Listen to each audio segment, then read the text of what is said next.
Thank you, and welcome to today's call to discuss Flexsteel Industries' second quarter fiscal year 2026 financial results.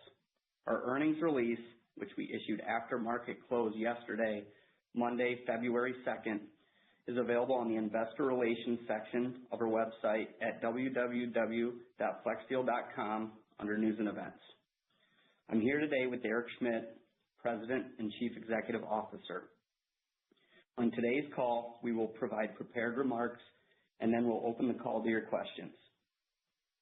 Before we begin, I would like to remind you that the comments on today's call will include forward-looking statements, which can be identified using words such as estimate, anticipate, expect, and similar phrases. Forward-looking statements by their nature involve estimates, projections, goals, forecasts, and assumptions, and are subject to risks and uncertainties that could cause actual results or outcomes to differ materially from those expressed in the forward-looking statements. Such risks and uncertainties include, but are not limited to, those that are described in our most recent annual report on Form 10-K, as updated by our subsequent quarterly reports on Form 10-Q, and other SEC filings as applicable. These forward-looking statements speak only as of the date of this conference call and should not be relied upon as prediction of future events. Additionally, we may refer to non-GAAP measures, which are intended to supplement, but not substitute, for the most directly comparable GAAP measures. The press release available on the website contains the financial and other quantitative information to be discussed today.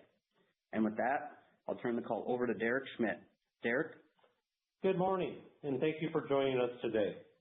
I'm pleased to share our second quarter results and to spend some time discussing how Flexsteel is performing in an environment that continues to be highly dynamic.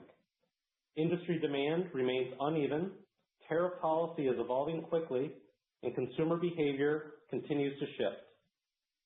Against that backdrop, I'm encouraged not only by the financial results we delivered this quarter, but by how our organization is operating, with agility, discipline, and a clear focus on long-term value creation. During the quarter, we delivered strong year-over-year sales growth of 9% and meaningful profit improvement, extending the momentum we've built over the past 2 years. Importantly, this performance was achieved while navigating a very choppy external environment, underscoring the progress we've made building an organization that can adapt quickly to change without losing focus on execution. What's particularly encouraging is the quality and balance of our growth. We are performing well in our core business with new product introductions and share gains with strategic accounts. At the same time, we're seeing steady progress in newer and expanded markets, including health and wellness and case goods. The diversity of these growth drivers gives us confidence that our momentum is becoming more resilient and less dependent on any single product category, customer, or market condition. What's notable this quarter is that our growth drivers are reinforcing one another and scaling more effectively across the portfolio. Our investments in consumer insights, product development, and innovation are improving the effectiveness of new launches, while stronger partnerships with retailers are helping accelerate adoption of new products across multiple categories. This breadth of contribution gives us confidence that our growth is becoming more durable even as industry demand remains uneven. While we're encouraged by our continued sales growth, I'm equally pleased with the progress we're making on profitability. This quarter's operating margin of 7.6% and the continued year-over-year profitability improvement reflects the disciplined way our teams are managing the business amid a complex and changing environment.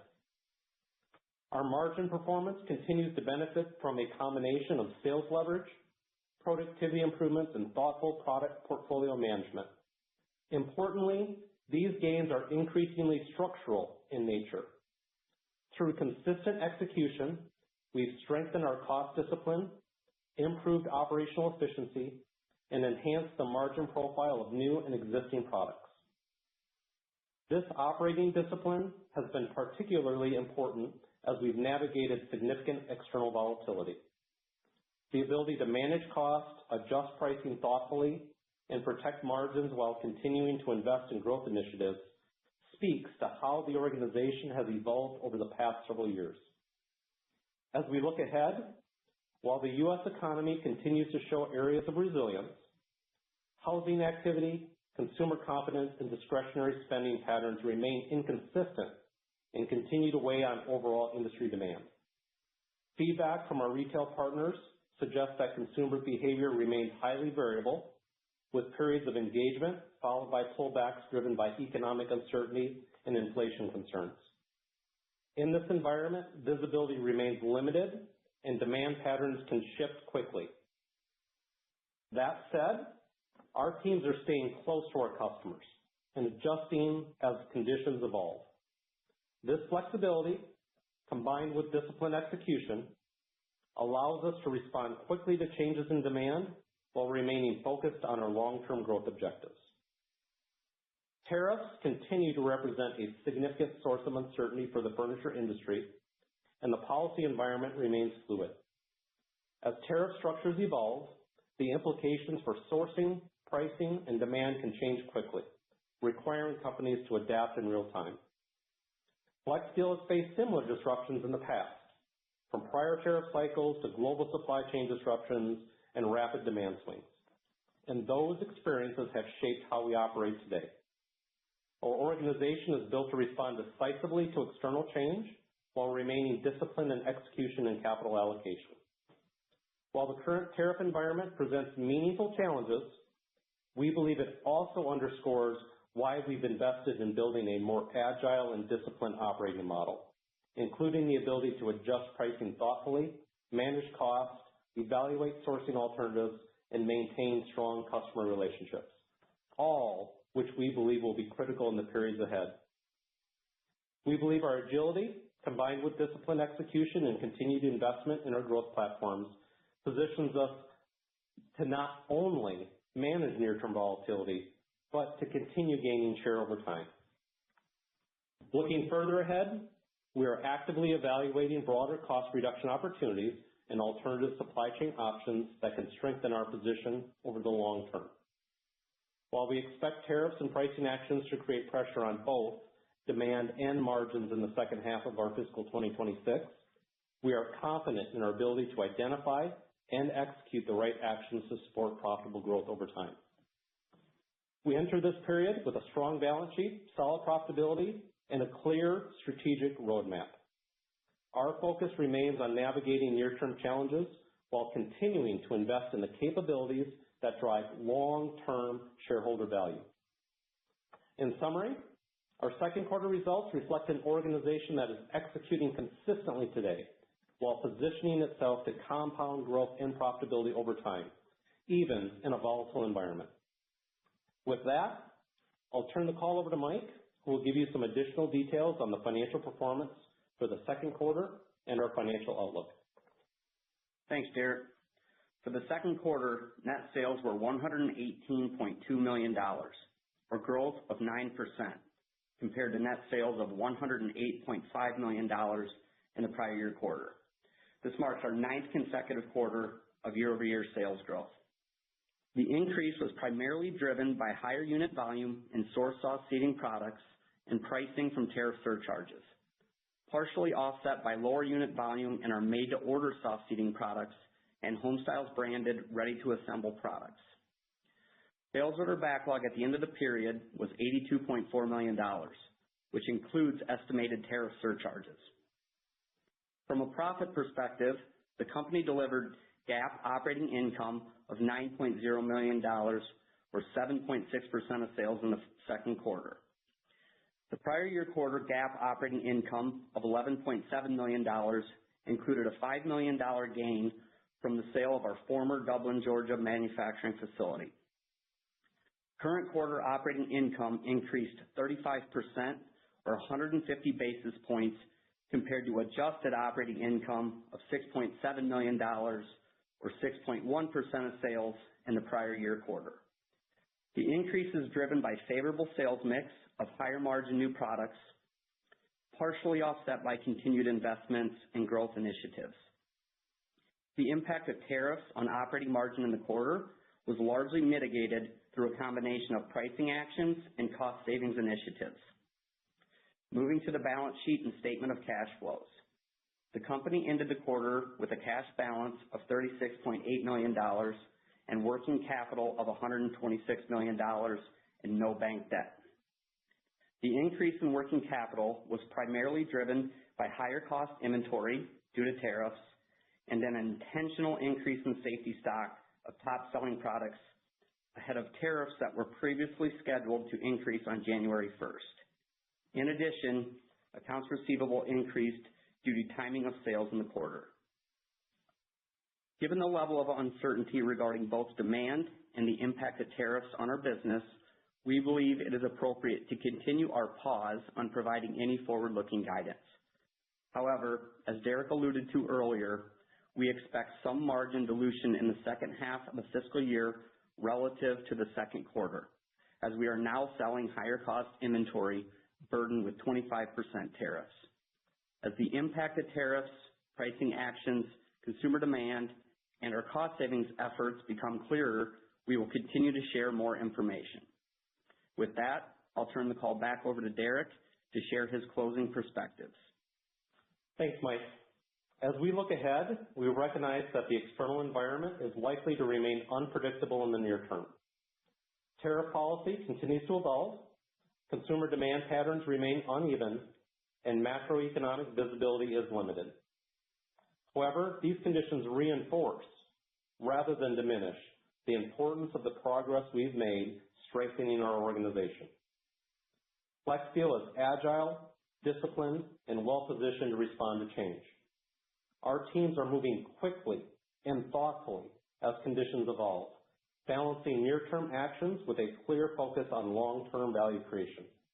We are managing risk, protecting profitability, and continuing to invest in the growth platforms that support sustained share gains. Periods of disruption often create opportunity for companies that are prepared to act decisively while maintaining strategic focus. We believe our combination of operating discipline, financial strength, and investment in innovation and consumer-led growth positions us well, not just to navigate the current environment, but to emerge stronger over time. With that, we'll open the call to your questions. Operator? We will now begin the question and answer session. To ask a question, you may press star then one on your touch-tone phone. If you're using a speakerphone, please pick up your handset before pressing the keys. If at any time your question has been addressed and you would like to withdraw your question, please press star then two. At this time, we will pause momentarily to assemble our roster.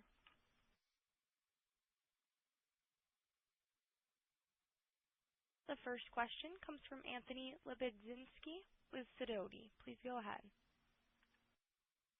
Good morning, everyone, and thanks for taking the questions. So first, it's really great to see the sales and earnings increase in a still choppy demand environment. First, I guess as we think about the revenue increase on a consolidated basis, can you talk about unit volumes and pricing as far as how that impacted the quarter?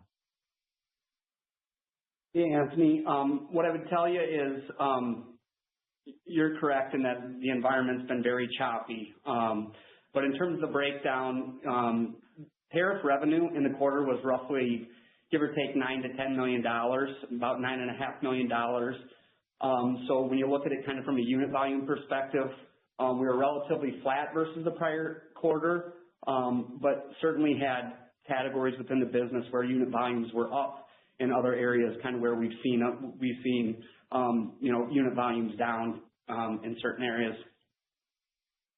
Yeah, I think I'll add to Mike's comment. I think what we're pleased with is that we saw really nice unit volume gains in many areas of our soft seating business. So despite the fact that we took pricing, we're still seeing good unit growth in that area.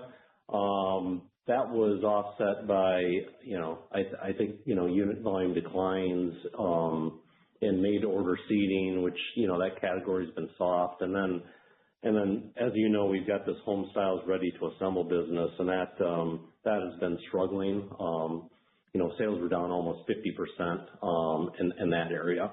But the core of the portfolio is operating really well, despite the fact that, we pushed through tariff pricing, which we find very encouraging. Yes, absolutely. So, as we think about new product introductions, can you share roughly, what portion of your sales is now coming from new products? And as we think about the outlook going forward, can you talk about the pipeline for new products?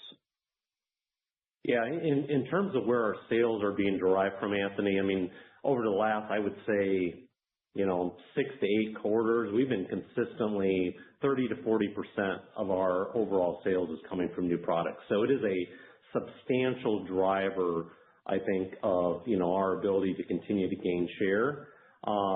In terms of the new product pipeline, I'm reluctant to give too many details just because, competitors can, in this environment, especially with AI, can rapidly kind of clone, I think, what we're doing. What I will convey, though, is that we have a really exciting and focused pipeline of new product coming here over the next 3 markets, so 18 months.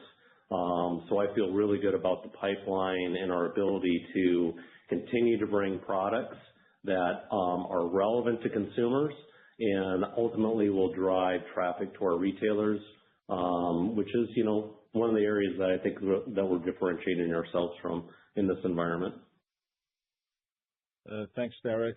And then, so I guess, looking at the strategic accounts, which you've spoken about in previous calls, so it's not new, but and you've done well with that. So as we think about, going forward, are there additional retailers that you think you may be underpenetrated in, or have potential new wins? How do we think about that? You just wanted to get a better understanding of what's more to come as far as potential expanded distribution for you guys.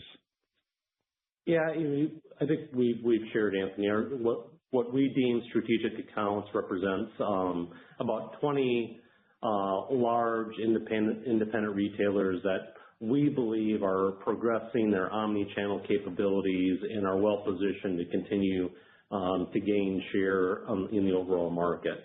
And so we've really aligned our business model around serving those 20 accounts in a differentiated manner. To address your question, the vast majority of those 20 customers, we already have very strong relationships. There are a handful that I'll call emerging relationships, which we believe there's pretty significant growth potential, and that we've been, working for the last year or so. I still believe that there is ample room for strategic accounts to drive exponential growth. And that's, obviously both share gains with existing accounts and the handful of other retailers that we're probably underpenetrated or under-indexed with. So again, we are going to continue to, I think, put investment, continue to refine our value proposition to those retailers, because we believe that there's substantial growth in the years ahead. Gotcha. Yeah, thanks for that. And then, so as we think about the tariffs, you said that they were largely mitigated with price actions and also just cost savings. So as far as your confidence level to be able to offset that going forward, how do we think about that? And then just another question as far as the gross margin. I know a couple of the recent quarters were impacted by favorable currency impact. I didn't see anything about that this quarter, so just wanted to make sure that there wasn't anything there. Yeah. Anthony, on the tariffs in the current quarter, we've talked about we're very measured in our approach, right? We understand, want to be very cognizant of, the consumer and sensitivity to pricing. But through our pricing actions and all the cost savings initiatives the team's been aggressively working on, largely able to mitigate it in the quarter. With that said, the current quarter inventory, is probably burdened with, give or take, a 20% tariff level. So as we think about kind of the back half of the year, we would expect some dilution to margins as our cost of sales becomes, fully burdened with the tariff. I'd say the biggest variable that's really hard to predict is the impact on, unit demand. If we're able to kind of hold, unit demand and, obviously that would certainly minimize, the potential impact on the dilution in the back half. And in terms of FX, really not a material impact in gross margins in the quarter. We've a little bit of a benefit from the revaluation of our VAT receivable, but that was largely offset by, the impact of our operating expenses. The one thing I'll add, Anthony, to Mike's comment regarding kind of tariff impact on margin. So as Mike alluded to, again, we would expect here in the next couple quarters, certainly for there to be some margin dilution as we roll through higher cost inventory. That said, we are working on other cost initiatives that we would expect would offset that tariff impact in the midterm. Understood. And my last question is just the tax rate came in a little bit higher than we expected. Was there anything unusual here, and how do we think about the tax rate here on a go-forward basis for the balance of the fiscal year? Yeah, Anthony, there was a little bit of an impact in the quarter as it relates to kind of our return of provision true-up related to foreign taxes, but it would expect kind of, the tax rate going forward to be closer to kind of what the year, the full year tax rate's reflecting. Gotcha. All right. Well, thank you very much, and best of luck. All right. Thanks, Anthony. This concludes our question and answer session. I would like to turn the conference back over to Derek Schmidt for any closing remarks. Thank you. In closing, I want to reiterate my confidence in the direction of our business and the strength of our organization. I'm proud of how our teams are performing, staying focused, adapting quickly, and executing at a high level despite external uncertainty. And it's that combination of agility and discipline which is a core strength of Flexsteel, and it gives me confidence in our ability to continue building value over the long term. I want to thank our employees for their continued hard work and commitment, and I appreciate our shareholders and partners for their ongoing support. Thank you for joining us today, and we look forward to updating you on our progress next quarter. The conference has now concluded. Thank you for attending today's presentation. You may now disconnect.